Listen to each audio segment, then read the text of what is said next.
আপনার হাতে টাকা জমেছে, কিন্তু সেটা রাখার চিন্তায় কি রাতের ঘুম হারাচ্ছেন? পকেটে রাখলে খরচ হয়ে যাবে, ব্যাংকে রাখলে মনে হয় কেউ চুরি করে নেবে। জমি কিনবেন নাকি সোনা?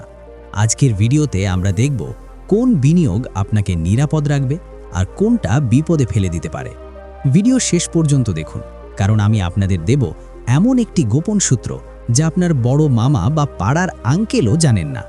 পপকর্ন হাতে নিন, সিট বেল্ট বেঁধে নিন, চলুন শুরু করি বিনিয়োগের মহাযুদ্ধ। হাতে কিছু টাকা জমলেই আমাদের মাথার ভেতর একটাই প্রশ্ন ঘুরতে থাকে, এই টাকাটা রাখবো কোথায়? পকেটে রাখলে মনে হয় নিজের অজান্তেই শেষ হয়ে যাবে, আর ব্যাংকে রাখলে অদ্ভুত এক অস্বস্তি কাজ করে, যেন চোখের আড়াল হলেই টাকাটা আর নিরাপদ থাকলো না। এই চিন্তার মাঝেই সকালের বেলায় বড়রা এসে বোঝান, জমি হলো সবচেয়ে নিরাপদ বিনিয়োগ। জমি কিনলে টাকা মাটির সাথে বাঁধা থাকে, এর দাম কমে না, বরং সময়ের সাথে সাথে বাড়তেই থাকে। ভবিষ্যতের জন্য এর চেয়ে ভালো ভরসা নাকি আর কিছু নেই। কিন্তু দিন গড়াতেই বিকেলে চায়ের দোকানে বন্ধুরা আবার উল্টো কথা শোনায়।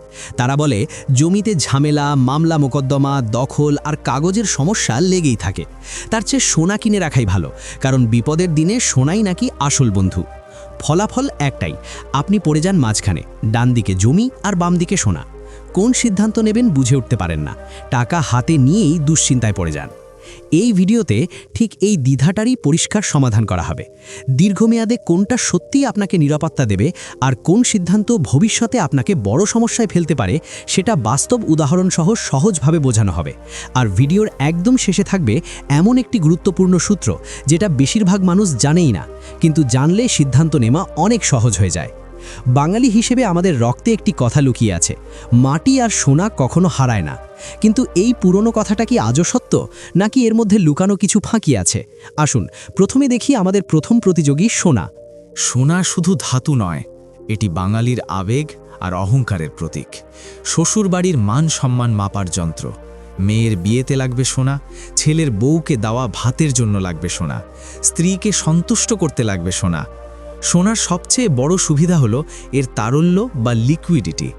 লিকুইডিটি মানে হলো বিপদের সময় কত দ্রুত আপনি এই সম্পদকে নগদে রূপান্তর করতে পারেন। ধরুন রাত ৩টে বাজে, হঠাৎ আপনার জরুরি টাকার প্রয়োজন। আপনি কি আপনার জমির এক কোণা বা বাড়ির কিছু অংশ বিক্রি করে পকেটে ক্যাশ ঢোকাতে পারবেন? পারবেন না। জমি বিক্রি করা মানে হলো একদম ধীরে ধীরে লাভ পাওয়া।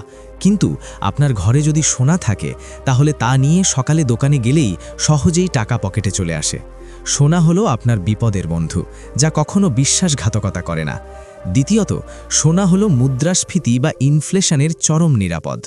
মুদ্রাস্ফীতি হলো সেই নীরব চোর যা আপনার টাকার মান কমিয়ে দেয়।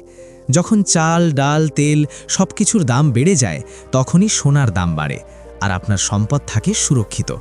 অর্থাৎ সোনা আপনার টাকার প্রকৃত মূল্য ধরে রাখতে সাহায্য করে, ঠিক যেন বৃষ্টির দিনে মাথার ওপর ধরা একটি ছাতা, যা আপনাকে আর্থিক ঝড়ঝাপটা থেকে রক্ষা করে। কিন্তু একটু থামুন, সবকিছু কি এতটাই নিখুঁত? না, এখানেও একটা বড় সমস্যা লুকিয়ে আছে। সোনার সবচেয়ে বড় দুর্বলতা হলো এর নিরাপত্তা। ঘরে সোনা রাখা অনেকটা এমন যেন বুকের উপর বোমা বেঁধে নিশ্চিন্তে ঘুমানোর চেষ্টা করা। চোর ডাকাতের ভয় সবসময় মাথার ভেতর কাজ করে। আপনি ভাবতে পারেন তাহলে ব্যাংকের লকারে রাখব, কিন্তু সেখানেও গল্প শেষ নয়। বছর বছর লকার ভাড়া দিতে হয়, মানে নিজের সম্পদ পাহারা দেওয়ার জন্য উল্টো আপনাকেই খরচ করতে হচ্ছে। এরপর আসে কেনা বেচার লুকানো ক্ষতি। আপনি যখন সোনার গয়না কিনছেন, তখন মেকিং চার্জ বা মজুরি দিয়ে কিনছেন, কিন্তু বিক্রি করার সময় দোকানদার আতশ কাজ বের করে বলবে, এখানে খাদ আছে, ওখানে সমস্যা আছে, ফলে দাম কমবে 20%। অর্থাৎ কেনার সময় দাম বেশি, বেচার সময় দাম কম। এটা কি সরাসরি লসের প্রজেক্ট নয়? সবচেয়ে বড় কথা, সোনা কিনে আলমারিতে তুলে রাখলে সেটা আপনাকে মাস শেষে কোনো ভাড়া দেয় না, কোনো ডিভিডেন্ড দেয় না, কোনো নিয়মিত আয় তৈরি করে না। এটি শুধু পড়ে থাকে যতদিন না আপনি আবার বিপদের সময় সেটাকে ভাঙাতে বাধ্য হন। শুধু চুপচাপ বসে থেকে সোনা যেমন নিজের কাজ শেষ করে দেয়। এবার দেখা যাক আমাদের দ্বিতীয় এবং হেভিওয়েট প্রতিযোগী মিস্টার ল্যান্ড বা জমি। আমাদের সমাজে যার যত জমি তারই তত প্রভাব। জমি কিনলেই নাকি মানুষের আত্মবিশ্বাস বেড়ে যায়। সবাই বলে, দেখো ও তো জমিদার। জমির সবচেয়ে বড় সুবিধা হলো ক্যাপিটাল অ্যাপ্রিসিয়েশন, মানে দাম বৃদ্ধি। আজ আপনি যে জমি কিনলেন, 10 বছর পর সেটার দাম আকাশ ছোঁয়া হতে পারে। বিশেষ করে যদি জমির পাশ দিয়ে নতুন রাস্তা, হাইওয়ে বা মেট্রো রেল যাওয়ার পরিকল্পনা থাকে, তাহলে রাতারাতি কোটিপতি হওয়ার সম্ভাবনা থাকে। সকালে উঠবেন ফকিরের মতো আর রাতের আগে নিজের এলাকায় এলাকার ডন হিসেবে স্বীকৃতি পাবেন। এছাড়া জমি বা ফ্ল্যাট থেকে আপনি ভাড়া পেতে পারেন। ঘুমিয়েই টাকা আসবে, মাস শেষে ভাড়াটিয়ে এসে আপনাকে প্রদান করবে। এটাই হলো প্যাসিভ ইনকাম, অর্থাৎ টাকার মেশিন। কিন্তু সব কিছু এত সহজ নয়। জমি কেনার জন্য দরকার বাঘের সাহস আর শিয়ালের ধূর্ততা, কারণ প্রতিটি পদে লুকানো আছে বিপদ। প্রথমেই আসে এন্ট্রি ব্যারিয়ার, অর্থাৎ জমি কিনতে হলে পকেটে মোটা অঙ্কের টাকা থাকা দরকার, এবং সেই টাকা ছাড়া আপনি কোনো চুক্তি শুরু করতে পারবেন না। 1-2 বিঘা জমি বা কয়েকটা খতিয়ান থাকলেই জমির মালিক হওয়া যায় না। ওগুলো দিয়ে বড়জোর শখের কোনো জিনিস কেনা যাবে, কিন্তু আসল জমি কিনতে হলে দরকার বস্তা ভর্তি টাকা। জমির খেলায় নামা মানেই বড় বাজেটের খেলা। তারপরেই আসে সবচেয়ে ভয়ঙ্কর শব্দটা, ভেজাল। জমি কেনা অনেক সময় এক প্রকার যুদ্ধের মতো হয়ে যায়। আপনি টাকা দিয়ে জমি কিনলেন, সব ঠিকঠাক মনে হলো। হঠাৎ একদিন জানতে পারলেন সেই জমির দাবিদার আপনি একা নন, আরও 4-5 জন লাইন দিয়ে দাঁড়িয়ে আছে। শুরু হলো মামলা, কাগজপত্র, উকিল আর আদালতের চক্কর। বছরের পর বছর বারান্দায় ঘুরতে ঘুরতে চুল পেকে যাবে, জুতোর তলা ক্ষয় হয়ে যাবে, কিন্তু জমির ফয়সালা আর হবে না। লোকমুখে একটা কথা আছে, জমি কিনলে বাড়ে দাপট আর মামলা খেলে ফাটে মাথা। শুধু কেনাই নয়, জমি বিক্রি করাটাও সহজ নয়। আপনি আজ চাইলে কাল সকালে জমি বিক্রি করে টাকা হাতে পাবেন, এটা প্রায় অসম্ভব। আগে কাস্টমার খুঁজতে হবে, তারপর দামাদামি, রেজিস্ট্রি, দালালের মোটা কমিশন, একটার পর একটা ঝামেলা। এই কারণেই জমির ক্ষেত্রে একটা পরিচিত অবস্থা তৈরি হয়, যাকে বলা হয় অ্যাসেট রিচ কিন্তু ক্যাশ পুয়ার। কাগজে কলমে আপনার কোটি টাকার সম্পত্তি আছে, কিন্তু বাস্তবে পকেটে চা খাওয়ার টাকাও নেই, কারণ জমিটা এখনো বিক্রি করা যাচ্ছে না। এখানে একটু বিরতি নেওয়া যাক। আপনাদের একটা প্রশ্ন করি, ভেবেচিন্তে উত্তর দেবেন। ধরুন এই মুহূর্তে আপনার হাতে 50 লাখ টাকা আছে, আপনি কি করবেন? শহরের পাশে এক টুকরো জমি কিনবেন, নাকি সমস্ত টাকা দিয়ে সোনার বার বা কয়েন কিনে আলমারিতে জমা রাখবেন? ভাবছেন কি করবেন? কমেন্টে দ্রুত লিখে ফেলুন। আমি জানতে চাই আপনি জমি টিম না সোনা টিম। দেখি আমাদের দর্শকদের মধ্যে জমিদার বেশি নাকি স্বর্ণকার।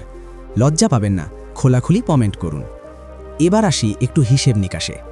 আবেগ দিয়ে সংসার চলে, প্রেম চলে, কিন্তু বিনিয়োগ চলে না। বিনিয়োগের আসল শত্রু জানেন কি? তার নাম মুদ্রাস্ফীতি বা ইনফ্লেশন। সহজভাবে বলি, 10 বছর আগে আপনি যদি বাজারে 1000 টাকা নিয়ে যেতেন, 2 হাতে বাজার নিয়ে ফিরে আসতে পারতেন। কিন্তু এখন 1000 টাকা নিয়ে গেলে পলিথিনের কোনায় সামান্য জিনিস পেতেই হবে। অর্থাৎ টাকার ক্রয় ক্ষমতা দিনে দিনে কমে যাচ্ছে। মানে টাকা যে মান রাখে না, এটাই হলো বিনিয়োগের সবচেয়ে বড় শত্রু। এখন ধরুন আপনি যদি 10 বছর আগে 1 লাখ টাকা দিয়ে সোনা কিনে রেখে দিতেন, আজকের বাজারে সেই টাকার মূল্য কয়েক গুণ বেড়ে যেত। মানে সোনা সময়ের সাথে সাথে মুদ্রাস্ফীতিকে হারিয়ে দিয়েছে। অন্যদিকে ইতিহাস বলছে অনেক দীর্ঘ সময়ে জমি বা রিয়েল এস্টেট প্রায় সোনাকেও ছাড়িয়ে যায়, কারণ জমির দাম বাড়ে লাফিয়ে লাফিয়ে আর সোনার দাম বাড়ে ধীরে ধীরে হাঁটার মতো। কিন্তু জমির সবচেয়ে বড় দুর্বলতা হলো এটি আপনাকে তৎক্ষণাৎ নগদ দেয় না। বিপদের সময় জমি আপনাকে বাঁচাতে পারে না যতক্ষণ না সেটাকে বিক্রি করা যাচ্ছে। আরেকটা বিষয় আমরা প্রায়ই ভুলে যাই, সেটা হলো রক্ষণাবেক্ষণের খরচ। সোনা কিনে আলমারিতে তুলে রাখলে সেটার যত্ন নেওয়ার আলাদা খরচ নেই। না পচে, না রং করতে হয়, না খাওয়াতে হয়। সোনা যেন একেবারে ঝামেলাহীন লক্ষ্মী বউ। কিন্তু জমি বা ফ্ল্যাটের গল্প একেবারেই আলাদা। ফ্ল্যাট কিনলেই শুরু হয় সার্ভিস চার্জ, সিটি কর্পোরেশনের ট্যাক্স, পানি আর বিদ্যুতের বিল, রং করা, ছোটোখাটো মেরামত, খরচের যেন শেষ নেই। আর যদি খালি জমি ফেলে রাখেন, তাহলে পাহারাদার, বাউন্ডারি ওয়াল আর নিয়মিত হাজিরা সব মিলিয়ে অনেক সময় লাভের চেয়ে খরচই বেশি হয়ে যায়, যদি আপনি সতর্ক না থাকেন।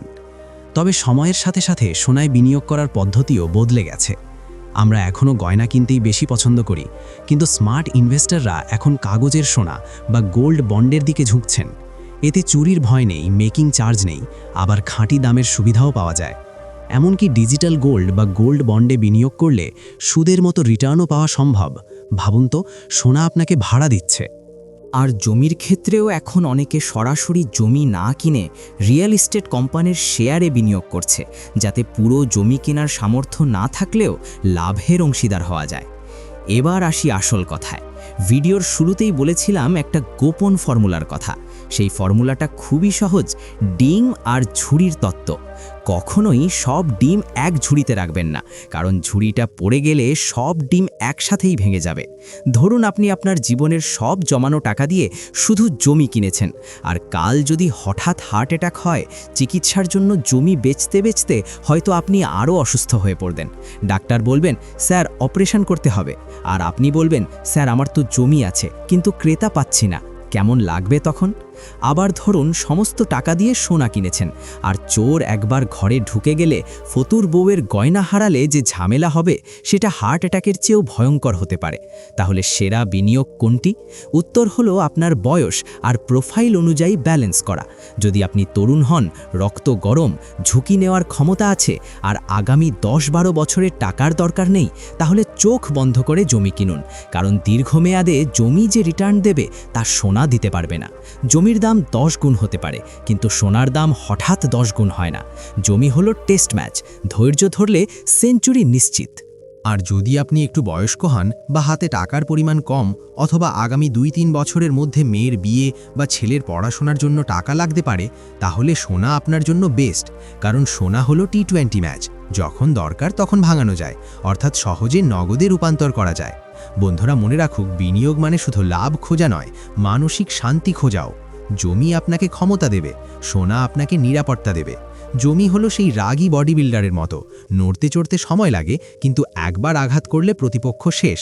আর সোনা হলো সেই নিনজার মতো, খুব দ্রুত মুভ করে এবং বিপদে আপনাকে বাঁচায়। তাই বুদ্ধিমানের কাজ হলো পোর্টফোলিও মিক্স করা। ধরুন আপনার কাছে 100 টাকা আছে, 50 টাকা দিয়ে জমি বা ফ্ল্যাটের ডাউন পেমেন্ট দিন, 30 টাকা দিয়ে সোনা বা গোল্ড বন্ড কিনুন, বাকি 20 টাকা ব্যাংক বা ব্যবসায় রাখুন। এটিই হলো স্মার্ট ইনভেস্টর। শুধু শর্মা আঙ্কেলের কথা শুনে সব টাকা এক জায়গায় ঢালবেন না, নিজের বুদ্ধি খাটান। যাই হোক, জমি কিনুন বা সোনা কিনুন, আসল কথা হলো টাকাটা নষ্ট করবেন না। আইফোন বা ফালতু গ্যাজেট কিনে টাকা উড়াবেন না। শো অফ করে হয়তো 2 দিনের জন্য হিরো হবেন, ফেসবুকে লাইক পাবেন, কিন্তু দিন শেষে পকেট খালি থাকলে কেউ চিনবে না। পকেট ভারী থাকলে দুনিয়া আপনার, পকেট খালি থাকলে নিজের ছায়াও আপনার পাশে থাকবে না। এই ভিডিও যদি আপনার মাথার জট খুলতে সাহায্য করে, তাহলে লাইক দিন। আপনার সেই বন্ধুকে শেয়ার করুন যে সারাদিন জমি কিনবো করে, কিন্তু পকেটে ফুটো পয়সাও নেই। আর হ্যাঁ, সাবস্ক্রাইব করতে ভুলবেন না, কারণ আমরা এখানে শুধু জ্ঞান দিই না, বিনোদনও ফ্রি দিই। দেখা হবে পরের ভিডিওতে। ততক্ষণ পর্যন্ত বিনিয়োগ করুন, কিন্তু সাবধানে। আল্লাহ হাফিজ।